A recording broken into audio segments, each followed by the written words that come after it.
This is the energy aligned clause that we're going to be talking about. This is a clause that is used predominantly in commercial real estate leases to solve what is known as the split incentive problem, which I'll describe.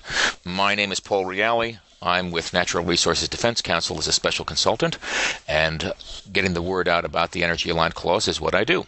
It's very important to understand the paradigm in which we're speaking here. We are talking about one of two essential kinds or base kinds of energy in a building.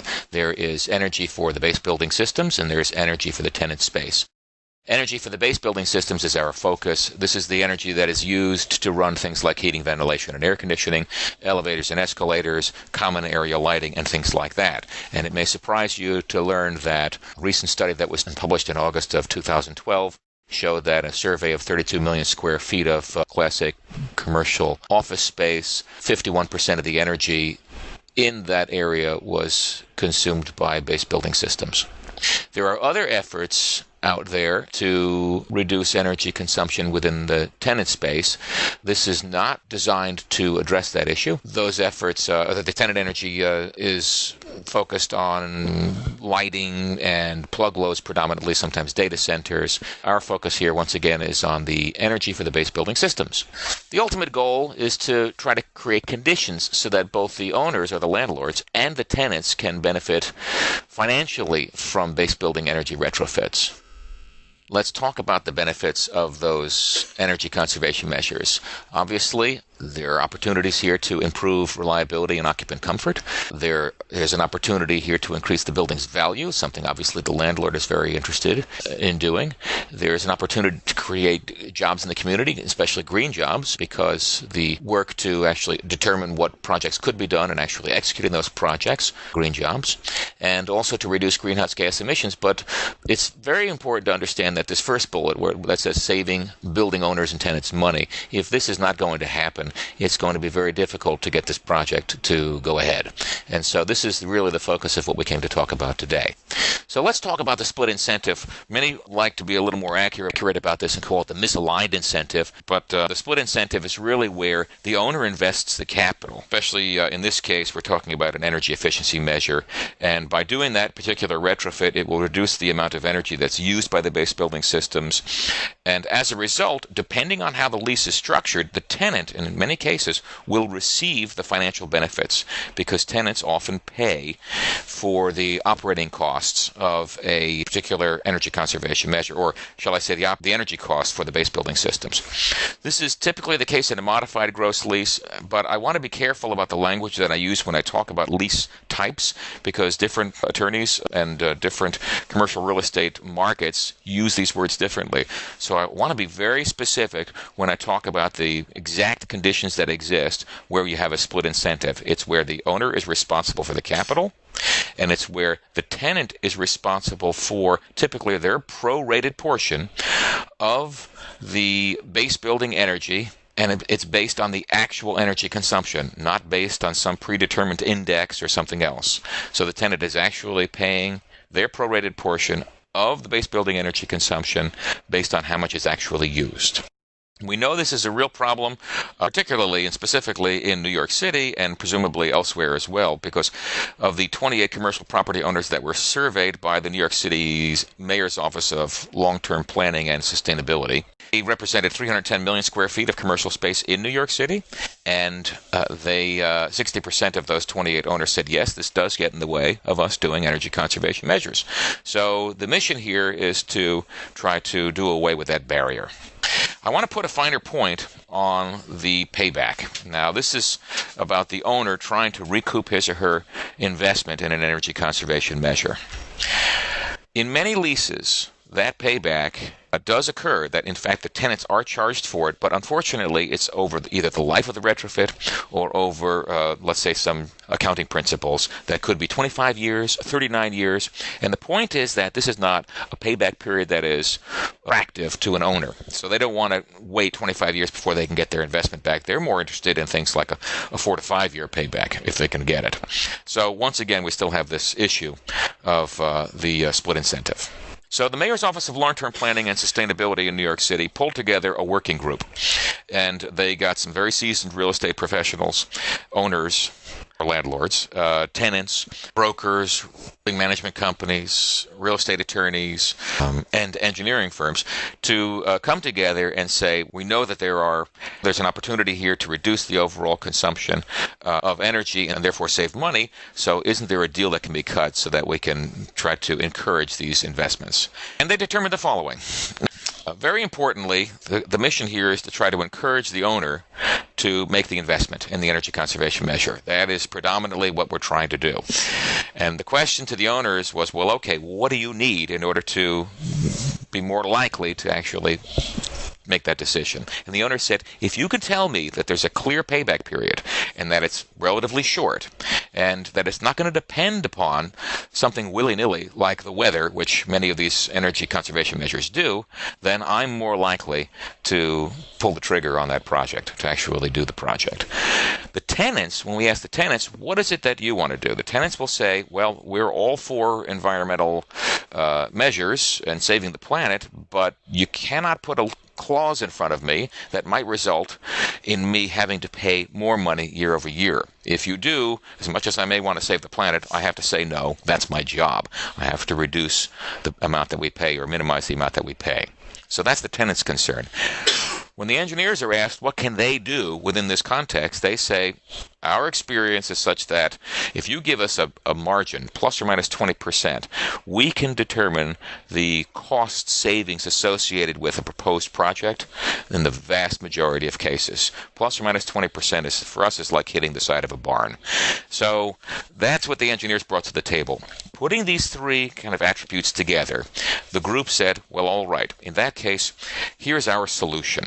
The solution is, let's have the tenants agree to pay the owners the capital cost, their prorated portion, that is, based on the amount of square footage they have in the building, have the tenants pay their prorated portion of the cost of the capital expense of an energy conservation measure back to the owner, up to the amount that they are saving. And in fact, let's base that savings on the engineer's prediction of how much will be saved. But let's go one step farther. Let's protect the tenant by saying we're not going to base what you pay on the engineer's prediction fully, but rather we'll give you a performance buffer. We'll say don't pay 100% of the savings, but only pay 80% of the predicted savings. That way, if the energy conservation measure performs as predicted, you'll actually keep 20% of those savings in your pocket. You won't have to pay that out. Finally, that the tenants' payback will occur year over year until their prorated portion of that capital expense is fully paid off. After that, if they're lucky enough to still be in the lease, they will get all of the savings. So here is the energy aligned clause. This is the model language that was developed by the working group. It's readily available. And so this is the energy aligned clause. Obviously, it's not a lot of lengthy language. And this was developed by some very seasoned real estate attorneys here in New York City, specifically by Mark Rauch, who was an attorney at Arent Fox at the time. So the key features of the clause are that, number one, the predicted savings are determined by an energy specialist that both parties agree upon. This would be an addendum to the clause within the lease. And it would be important that everyone feels comfortable with the firm that is actually doing the predictions themselves. Secondly, the tenants are protected from underperformance, because this is the primary concern of the tenant, is that if in fact the energy conservation measure were to underperform, then they wouldn't actually be realizing these benefits, the financial benefit. So we put in a 20% performance buffer to protect the tenants from that. Thirdly, and very importantly, the owners are paid back in full, but the simple payback period is not realized. Now let's talk about that for a moment. The simple payback period for an energy conservation measure would be the amount of capital expense divided by the amount of savings that were realized on an annual basis. So, for example, if it were $1 million retrofit, and that $1 million retrofit were to save $250,000 per year in energy costs, that would be $1 million over $250,000, or a 4-year simple payback. Now, in this case, if in fact, in that particular example, if in fact the tenant were to agree to the energy aligned clause, and the prediction was for a $250,000 savings, the tenant would be committing to paying not $250,000 back to the owner, but $200,000 or 80% of that prediction. So in that case, we would go from a 4-year payback period to a 5-year payback period. So there's an increase in that payback period of 25%. But once again, this is far better than what the owners were in many cases experiencing before, which is either over the life of the retrofit, which could be 25 years, or even longer over general accepted accounting principles, could be 39 years. Obviously, now we're getting into the realm of reasonable payback periods, making it a lot more attractive for the owner. I want to go into another aspect of this, which is the fact that in many cases, obviously early on, the energy aligned clause is not being used by all of the tenants within a given building at any given time. Of course, if it's just a single tenant, then you would have it with the signing of one lease. But the reality is that the owner may sign on, let's say, an anchor tenant. It could be 30% of the square footage of the building. Now, when the owner determines that they may have an opportunity for an energy conservation measure, they're going to have a reduced payback period for that portion of the building where they have the energy aligned clause. They may not have the energy aligned clause in place for the remainder of the building. And so the overall payback period is actually extended. And so that's an important aspect to bring it to play here, is to understand that this is very much a strategy on the part of the owner to roll in the energy aligned clause as these leases roll over, because in the vast majority of cases, the owners and landlords, shall I say, are not going to want to open the leases mid-lease to try to insert this. So this is a long-term strategy type of an approach. However, I will take it to one further degree here, which is to say that it's possible if, in fact, an engineering firm comes to an owner and says, there's a fantastic project that they could do. It would save something dramatic like 27-30% of the base building energy cost. That is obviously something that the owner would very much like to do, unless they have a split incentive, and then all they'll really be doing is making an investment to save their tenants money, and that really isn't in their financial kind of bottom line best interest. So there's an opportunity here, though, where the owner might say, well, I have, let's say, 50% of my square footage under the energy aligned clause. What I can do is, we only have a small number of tenants in this building, maybe a dozen tenants. 3 of them are already under the clause. Here's what I'll do. I'll take the energy aligned clause and we'll create a side letter. We'll have 2 signature lines at the bottom and a cover letter, and I'll send it out to all the tenants in that building. And the cover letter will say, we have an opportunity here. It doesn't make financial sense for me to do this because you'll be saving the money, but I would like to have this improvement done on my building, and I would like for you to benefit from this as well. If you all sign the energy aligned clause for this specific project, then we'll go ahead with it. If not, then we won't. I won't be able to do that because it's an investment that I'm not ready to make right now, and the existing system is already still working. However, if you all sign it, then I'd be happy to do this and make this upgrade. So that's an opportunity, or shall I say a strategy, for the owners to actually be able to execute projects that have a large amount of savings for a given building by having a side letter while they're waiting for their leases to roll over. Okay. As part of the effort, the working group pulled together a financial model, and this is also available as part of the materials. It's in an Excel spreadsheet, and you can plug in the parameters for any given lease and determine, the payback period and the like, based on whatever assumptions you have and the attributes of that particular lease, square footage, the costs, and so on. So I want to zero in on the overall performance based on this particular scenario. We're going to look at a number of situations, these various saving scenarios. First, we're going to look at the performance as predicted scenario, which is essentially the pristine, it worked exactly as the engineer predicted it would work, and talk about the financial performance. In this example, the energy retrofit that's being considered has a 25% energy savings of the base building system energy. And then we're going to look at some of the scenarios that the tenants tend to get concerned about. Underperformance, long payback, late in the lease, and what we call the trifecta. Let's go on to the next slide. Let's look at the base case scenario. In this case, we look at over a 15-year projection. It's a 10-year lease, and what we're plotting here year over year with these columns is the amount of energy cost that is saved. So these are the energy savings. In this example, in the first year, there are no savings because that's when the work is actually done. On day one of year 2, the energy conservation measure is flipped on. It is active. It is saving in the second year $100,000 and change of energy cost. And so the color coding here shows that the gray portion of the column is the amount that is going to be paid by the tenant back to the owner, and the orange portion is the amount that the tenant actually saves. Now let's talk about what was saved here. We said that there was a 25% savings by this energy conservation measure. So that $100,000 that you're seeing saved in year 2 is 25% of $400,000, which means that the tenant was paying $400,000 in year 1 in energy cost. Okay? In year 2, now that the energy conservation measure is active, it's saving $100,000. So what is the tenant paying in year 2? $300,000 in energy, $100,000 less than they were paying in year 1, plus the $80,000, which is 80% of the predicted savings in year 2. And so they're paying $380,000 in year 2 rather than $400,000 than they paid in year 1. So in year 2, they're saving about $20,000, which continues to be the case for years 2 through 6. And they're saving more and more because there's a built-in increase in energy costs in this model, and you can adjust that as at will. And then after year 6, their tenant's prorated portion of that capital improvement is completely paid off. They happen to still be in the lease in year 7 through 10, and they realize all of the savings in year 7 through 10, from $110,000 to $120,000. After that, assuming that the tenant moves out, we attribute the savings now to the landlord.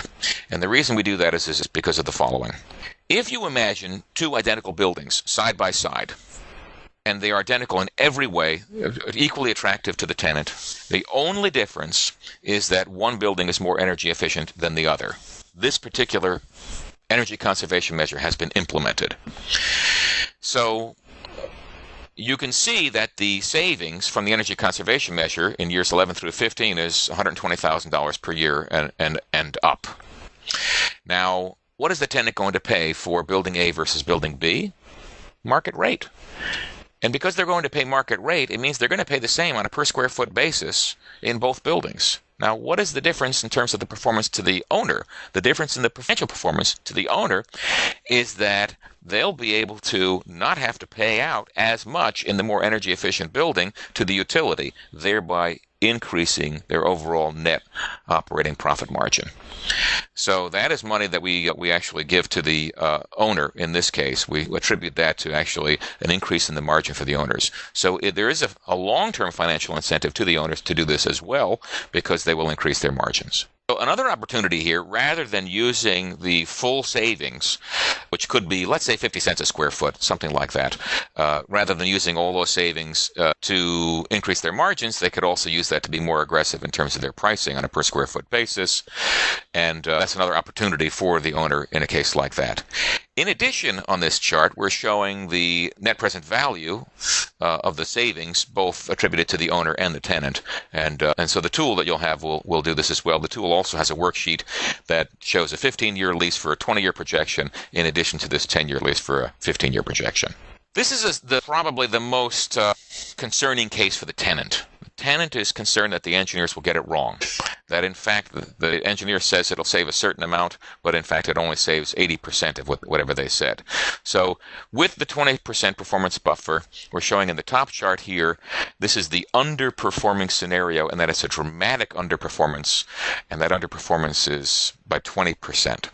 So we're showing the same scenario as before, except that the performance is not as good. So over this 10-year period, you can see that in year 2, the savings is not nearly as much as it was before. There's only a slight sliver of orange at the top of that column in year 2. And as a result, the tenant does not save the $20,000 that they did if it performed as predicted. But the good news here is that it's directionally correct. And by that I mean that the tenant, although does not save much, saves a smidgen, saves a very small amount. And this is exactly what the tenant needs to know going into a situation like this, that they're not going to end up paying any more year over year. And that is true in years 2 through 6. They don't save very much. But then once again, if they are lucky enough to still be in the lease in year 7, they get all of the savings. And then it's very much to their advantage to have signed this energy aligned clause, to have encouraged the owner to have done this energy conservation measure, and thereby in the long run saving a significant portion. There is another scenario here, and this is not something that we profess as a good idea. This is without any performance buffer at all. In other words, this would be the case if the agreement were for the tenant to say, I will pay the owner the predicted savings exactly as predicted. If in that case the energy conservation measure underperformed, then you can see the results here in this lower graph. The columns show $100,000 per year being paid back to the owner instead of $80,000 per year. And in addition to that, we're showing a little bit of orange below the x-axis, indicating that in fact the tenant is paying more in those years than they would have otherwise, because now they're paying $100,000 as the capital expense pass-through, plus no savings, $20,000 less in savings that were anticipated. And so year over year for years 2 through 5, they're actually paying more out of pocket. Now, in this case, they would actually make that back and more in year 6, but what we want to do is protect the tenant from having to pay any more in any given year on a cash flow basis. And so you can see that we don't encourage this approach because there's no performance buffer and there was underperformance and the tenant was hurt. Another situation that the tenants are concerned about is the long payback. They can look at a given project. They realize that it may take, in this example, 9 years for the project to pay off. They will never realize the full benefit of the energy savings from the energy conservation measure. And that may be the case. There are still savings that the tenant realizes. So this is still very much to the tenant's benefit because they are paying less year over year in years 2 through 10 than they would have had the energy efficiency measure not been done and had the energy aligned clause not been signed. It just happens to be a retrofit that it doesn't perform as well as some of the other retrofits. If you look at, let's say, a level 2 ASHRAE energy audit, you'll get a number of energy conservation measures that the auditor will write down and say you could do any one of these 10, 20 things that would save you energy and would ultimately pay off. Some of them will save money right away. Some lighting retrofit could pay back in 3 years, 2.5 years, whereas you might have something else that doesn't save as much over the existing system energy-wise, and so it could take 12, 15 years for it to pay off based on the amount of payment that would be saved on the energy cost itself. So that's all this is. The third situation that we get concerned about for the tenant is the latent lease scenario, and this is when the tenant signed the energy aligned clause right from the very beginning, but the owner didn't do any energy conservation measures for many years. And the tenant, in fact, may be even saying to the owner, can you please do something? And finally, here, in this case, in year 7, the work is done, and in year 8, the savings are beginning to be realized. So did it help the tenant? No, not up through year 7, but then in years 8, 9, and 10, when an energy conservation measure was finally done, there were savings that were realized by the tenant in those years. And then we have what we call the triple threat or the trifecta. This is something that attorneys and brokers that are representing the tenants would very much be concerned about. Suppose all those bad situations occur all at the same time. It's late in the lease, it's a long payback period, it underperforms by 20%. How could the tenant possibly benefit in a scenario like that?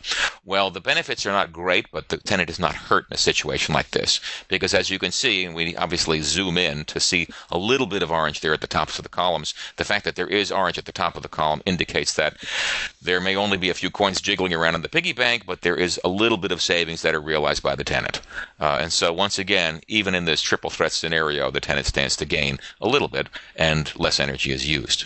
As a completely separate motivation, but also as part of a typical lease between landlord and tenant, a completely separate motivation for the tenant to sign the energy aligned clause is demonstrated here in this retrofit versus repair scenario. Let's look at this comparison.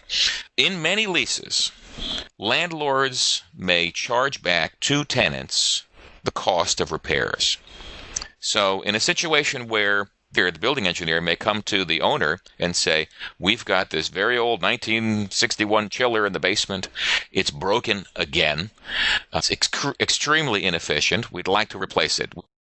owner is going to ask, can it be fixed? Well, of course it can be fixed.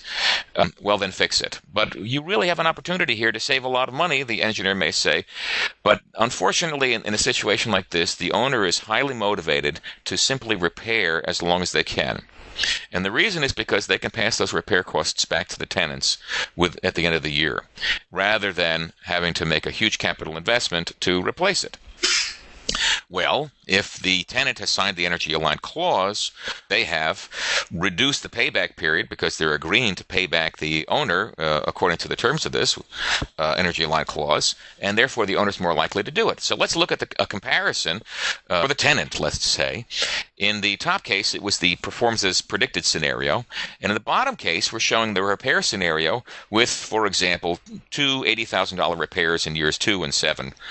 And the difference in the net present value to the tenant is quite dramatic. In the top case, where we've got the Energy Aligned Clause and the new equipment that operates more efficiently, you can see a positive NPV here of over $400,000 to the tenant. Whereas in the bottom case, where in fact it's just a repair that is being passed along to the tenant, that's an NPV of a negative $129,000, or more of a $500,000 difference that would benefit the tenant. Now, this doesn't guarantee that the owner is going to do the retrofit, but the important thing here is that the tenant, by signing the Energy Aligned Clause, encourages the owner to do the retrofit, and that's what they can do. Many organizations are behind this. The Environmental Defense Fund, Natural Resources Defense Council, of course, NYSERDA, the New York State Energy Research and Development Authority, U.S. Green Building Council, Time Warner, C7, HRNA. These organizations have all gotten behind this because they realize the benefit and the power of this, and that it really is something that can increase margins both for owner and tenant because there's money to be saved here. The reason it's not a zero-sum game is because what we're not including in this discussion is the money that goes to the energy provider, and that gets reduced. We're not really concerning ourselves with that here. We're more interested in trying to increase margins for both landlord and tenant. So in summary, both the tenants and the owners stand to gain here. The EAC, or the Energy Aligned Clause, creates opportunity for both. The 20% performance buffer protects the tenant. And even in the case, if the tenant were to say, I don't believe that this is going to perform as well as the engineers say it's going to be, the overall amount of money that we're talking about here in the grand scheme of things is not a great amount of money. So even if there was that kind of a concern, the risk here is still quite minimal. As far as the adoption of the Energy Aligned Clause is concerned, let's talk about the first time it was used. This was at a press conference and a signing ceremony that was presided over by Mayor Michael Bloomberg of New York City in April of 2011. This was an agreement or a lease that was signed by Silverstein Properties and Wilmer Hale, which is a law firm, at that time for a space in 7 World Trade Center. There was a second lease that was signed by a company called MSCI in the same space, or in the same building, with Silverstein Properties. Also, the City of New York has agreed to use the language wherever they are a tenant, and they have a split incentive problem. They have begun to use the clause. As of August of 2012, they had signed a number of leases that added up to 400,000 square feet that included the Energy Aligned Clause.